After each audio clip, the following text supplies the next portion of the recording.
We're videotaping so that we can figure out how this could work better. Don't do anything silly on camera or else.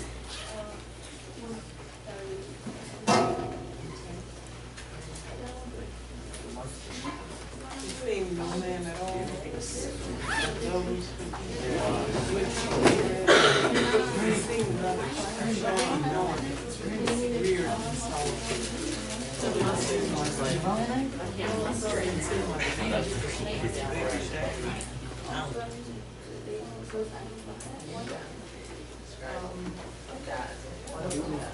But also they're just not here once. They have no mustard, no meeting, no consultation, no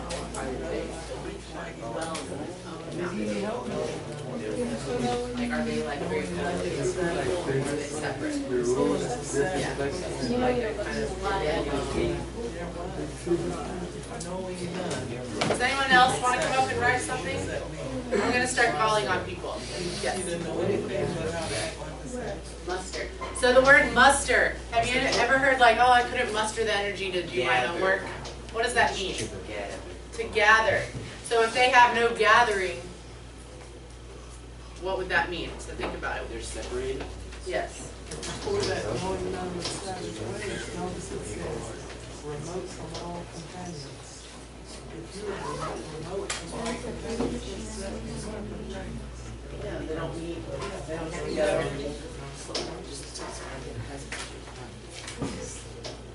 Charlie, would you go up and write something in there? I don't have anything yet. I'll provide Charlie, it can on you go up the and dictionary write one? mustard.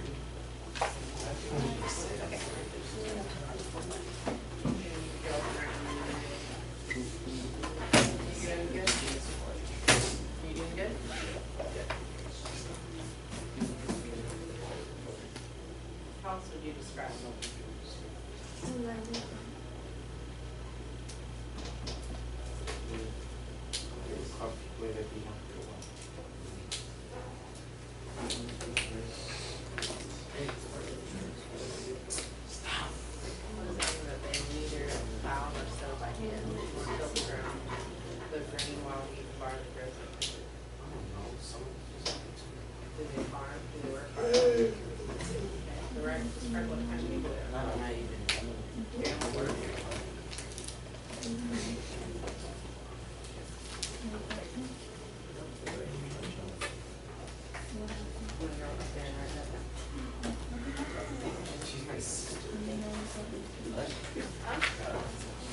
Go up here and write it down.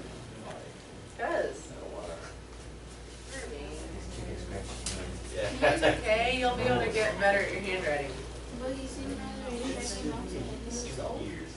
What is a shaggy mouth? He looks old, but what is shaggy? Yeah, kind of messy, but like hairy, like big and fluffy and furry. Shaggy, like lots of fur and wool or you know.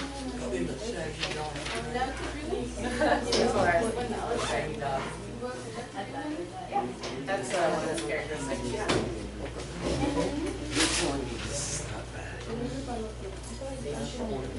Yep.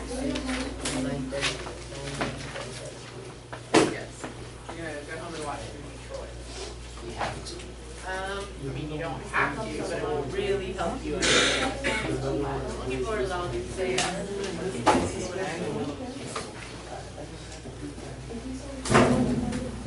All right, Henry, can you go up and write one of your answers down? That's number 2.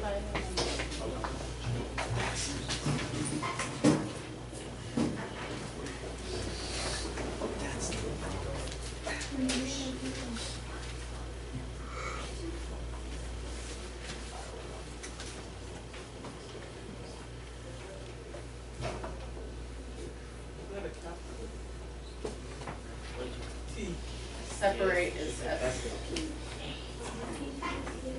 Would you go up and write one after?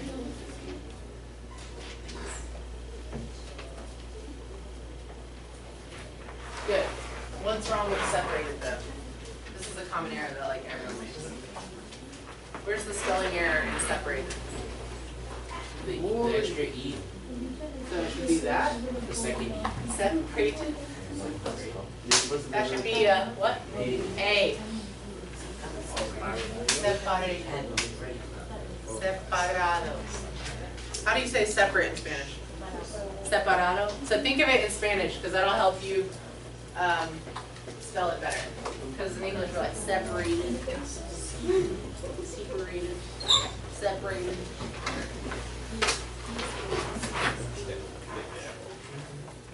We only have to write one more, right? Next. I actually didn't set a number, I just said for 5 minutes to do it. So you can do one more, and then you'll be good. I think you probably have about 4. Definitely have whatever we put up here. Good. No muster, comma, no meeting, or no muster and no meeting? Yeah, so that's okay. So since you left out the word and, what do I do when I leave out a word? I use this ellipsis right there. No muster, no meeting.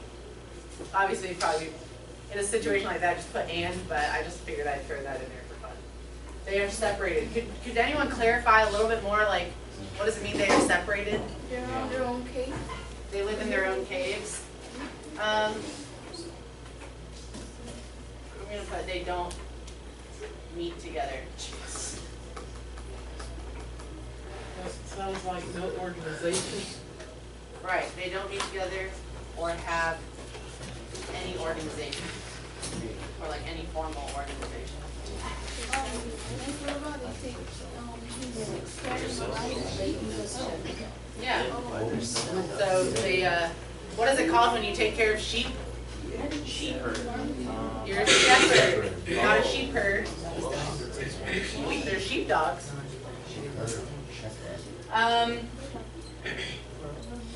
Maria, come up and write another one that you had.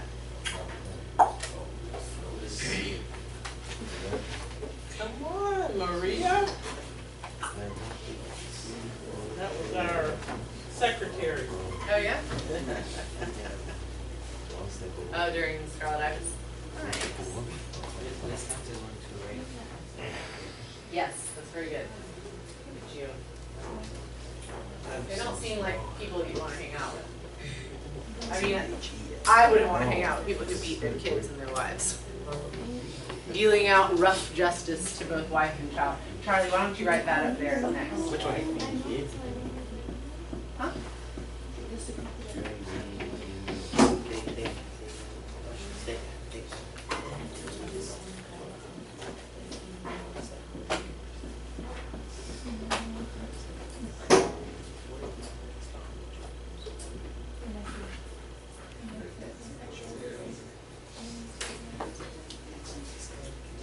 They have no manners, knowing none but savage ways. Yeah, I think that's a good way to put it.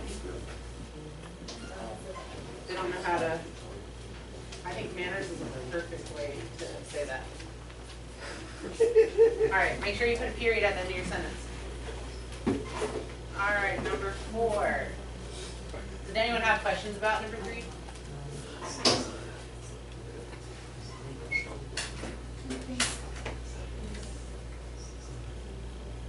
They didn't act in the way that the Greeks viewed as civilized.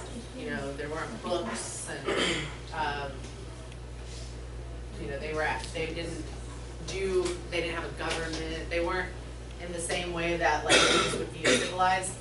They had none of those things in common with them in the way that they lived. Number 4, you'll say, come on up.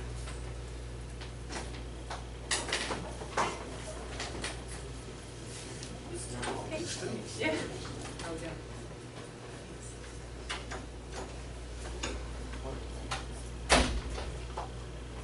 This is Corey. He's our new student. Make him feel welcome. Hi, Corey. Hi, Corey. Hi, Corey. Hello. Welcome to Yeah, we're going. Corey's first period. What? Welcome to what? Morris first. Welcome to Miss Morrison's first period. And Miss McNeil's. If you have a journal or a notebook, you can just get that out.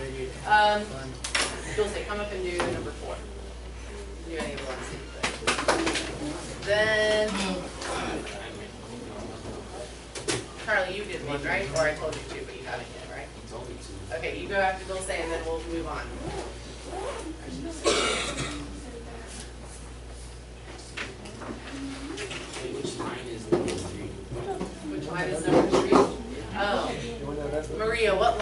is that for the None But Savage Ways? 130?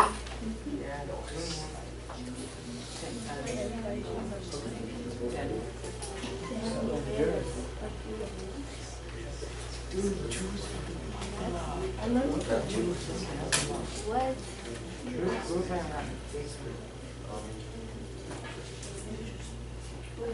You guys are doing great.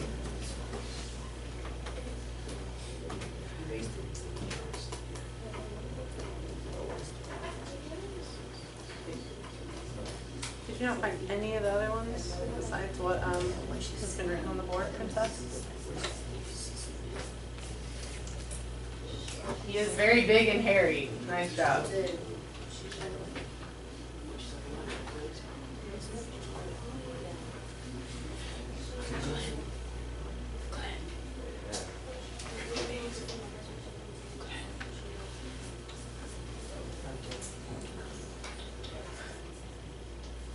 Glenn.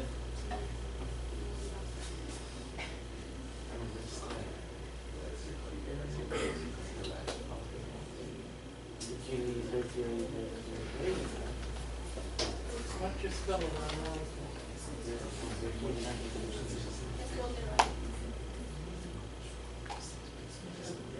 Her writing's a little interesting to read. Oh, it looks like it's A. Okay. Gotcha. Your A and your U is running together.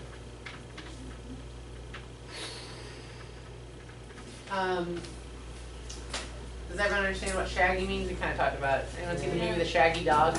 Yes. My dog named Your dog is named Shaggy? Yeah. Is he furry? No, he's just like very ugly. Oh.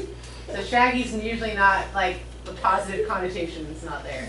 Kind of like hairy, but not in like a cute little fluffy way. Like if they had said he's like a big fluffy mountain, that would have a little bit more of a like inviting type of connotation. But shaggy, I guess, kind of describes it in a more like it's not that attractive kind of hairy. This is good. The only difference is you don't have to put quotation marks around the page and line number. You put quotations around the text. That's okay. A lot of you guys, I know you know to put periods at the end of sentences, but some of you guys forget to do that. Let's do one more. Charlie, why don't you come up and share your answer with us, and then we'll keep reading. Thank you. Try to have at least one that's not on the board, guys.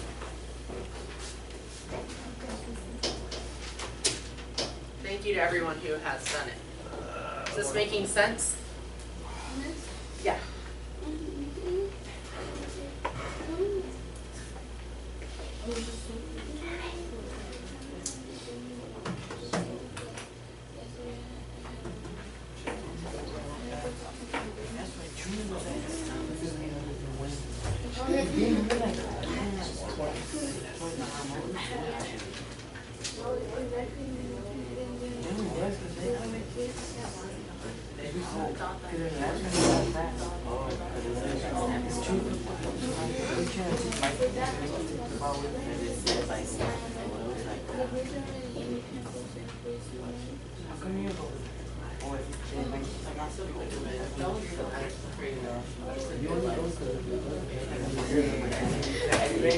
All right, if you are having any questions, let us know or let your partner know.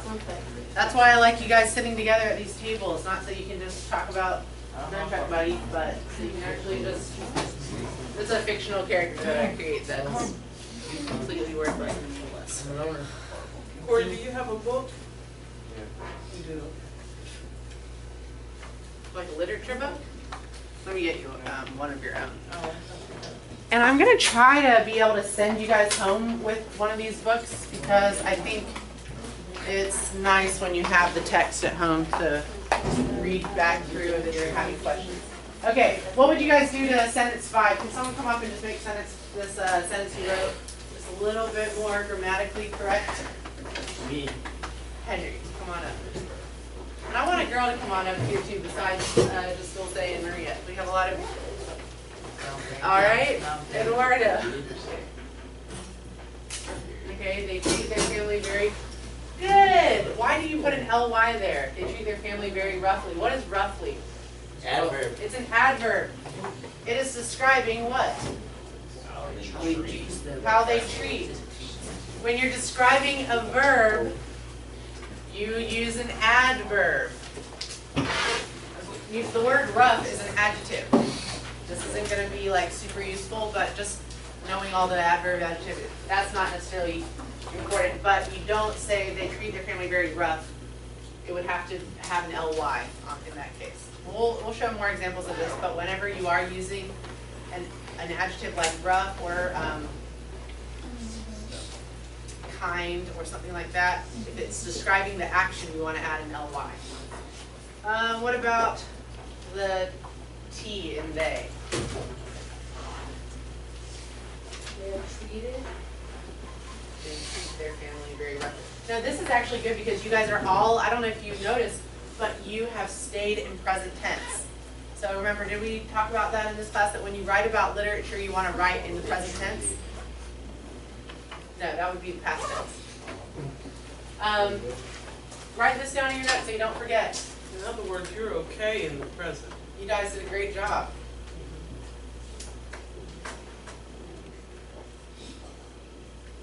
So write this down. When we write about literature, I'm abbreviating it. Use the present verb tense.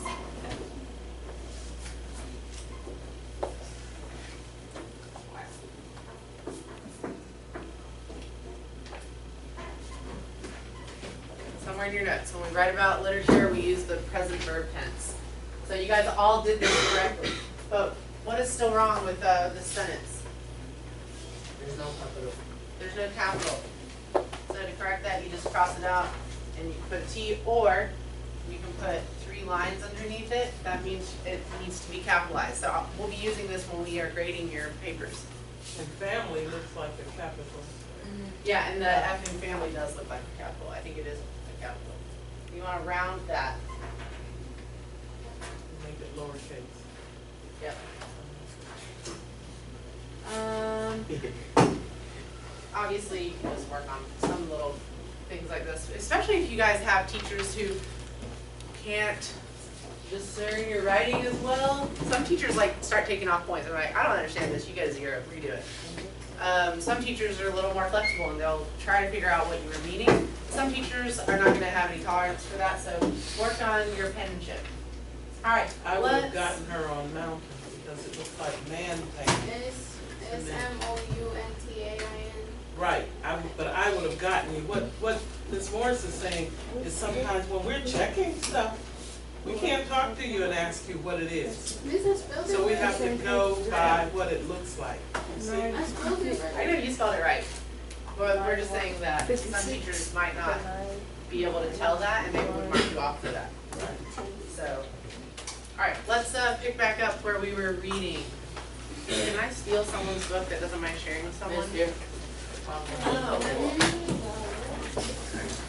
Oh, yeah, the next one.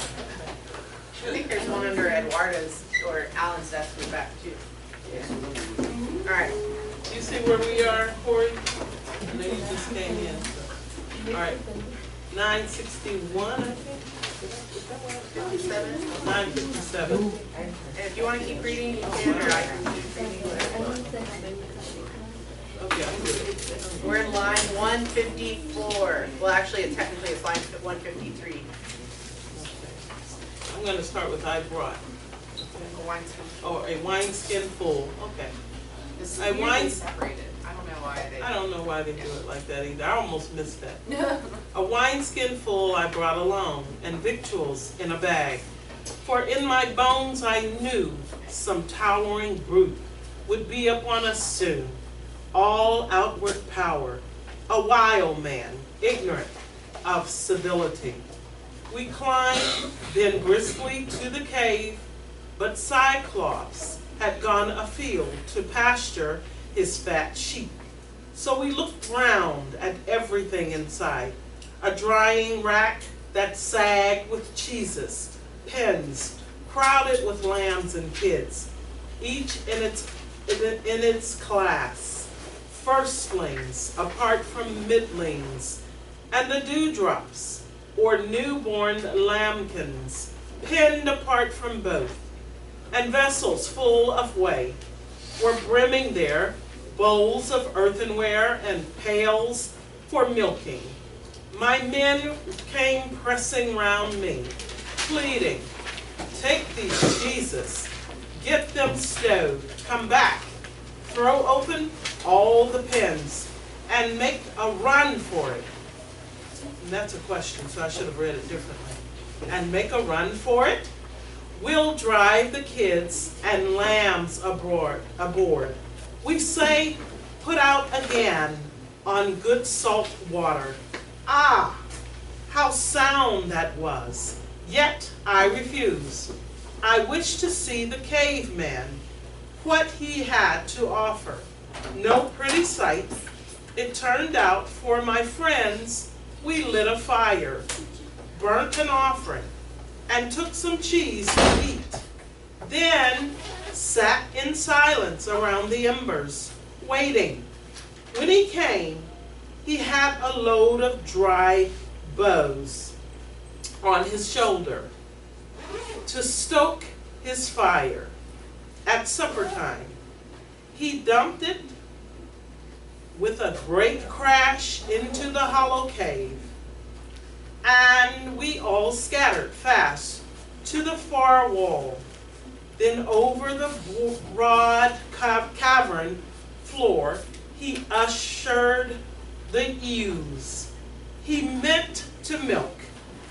He left his rams and he-goats in the yard outside and swung high overhead a slab of solid rock to close the cave.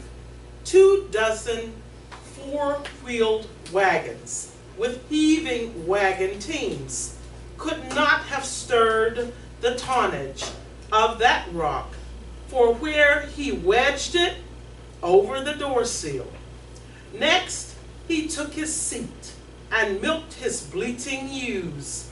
A practice job he made of it, giving each ewe her suckling, thickened his milk, then into curds and whey, sieved out the curds to drip in withy baskets, and poured the whey to stand in bowls, cooling until he drank it for his supper.